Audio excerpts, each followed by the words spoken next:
I have a video of the meetings at Mada hotel basement.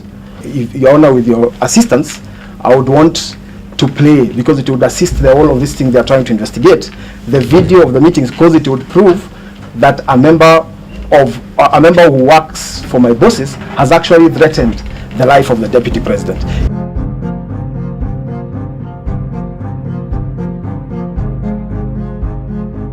Dennis Itumbi has just revealed in court that now there is video evidence available that confirms that indeed there was a meeting, and the words that have threatened and have begun all this process were uttered by a government officer. We want the veracity of the allegations about the assassination of Deputy President William Ruto to be investigated without sideshows. Watuambie, kwa sababu tuko na clip itachezwa. Our father survived during those days, and we is no doubt that also ourselves, we are going to continue fighting for the Kenyans, and we will trump going forward into the future.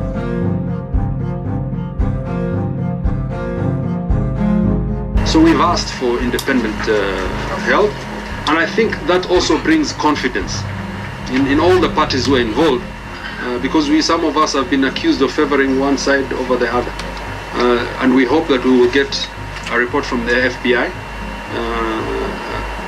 an independent report that will tell us who are behind these fake letters.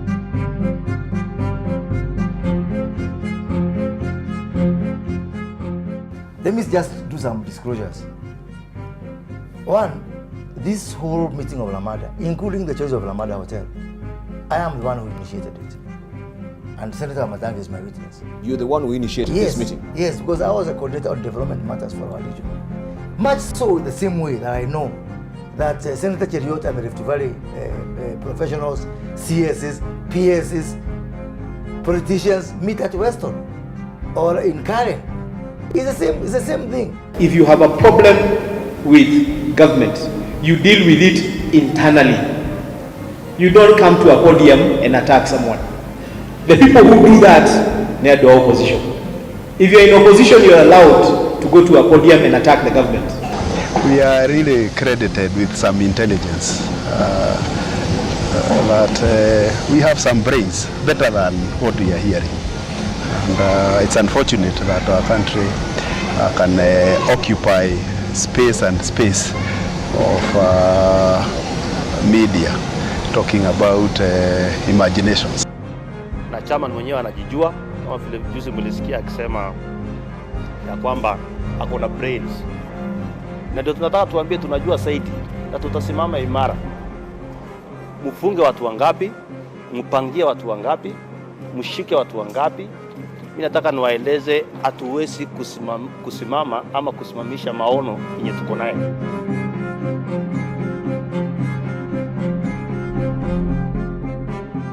They handcuffed him from behind, tied his legs with a rope from the front, and turned him upside down with the legs resting on the driver's seat. They were beating him in that position.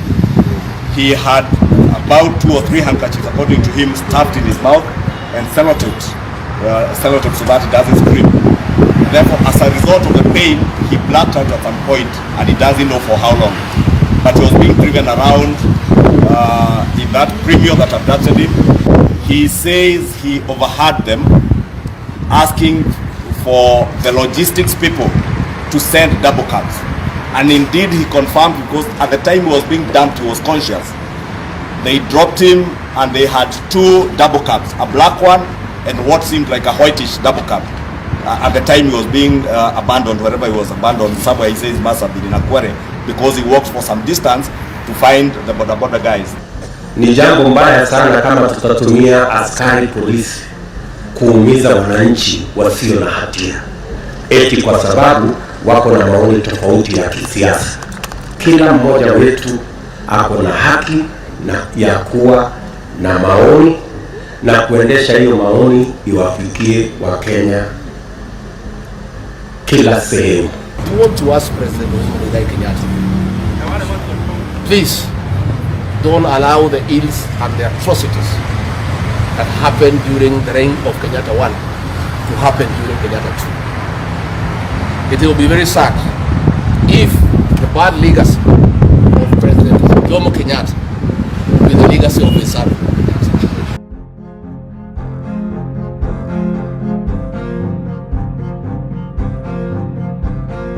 I want to tell the people of Kenya that I don't feel safe. And for the first time, let me say that on 30th of August in Kisumu, undercover security agents entered my room in Kisumu and bagged it, and one of them tried to poison my food, but we detected it and we were able to escape the scheme. I was supposed to be killed through poisoning. On 3rd of September in Nyeri, another team from the National Intelligence Service came to Nyeri and tried to poison food that was meant for me and Kikuyu Council of Elders. I did report this matter to the National Intelligence Service, and the officers who are assigned to my office, I asked them to leave because I felt I was not safe. After the 2 attempts to assassinate me through food poisoning failed, it is when this impeachment motion was hatched. When my security was withdrawn here, officers from the National Intelligence Service have been hovering in every room, in every compound here, to an extent that I had to call my wife and my children to come and stay in my room, just in case they get entered to my room.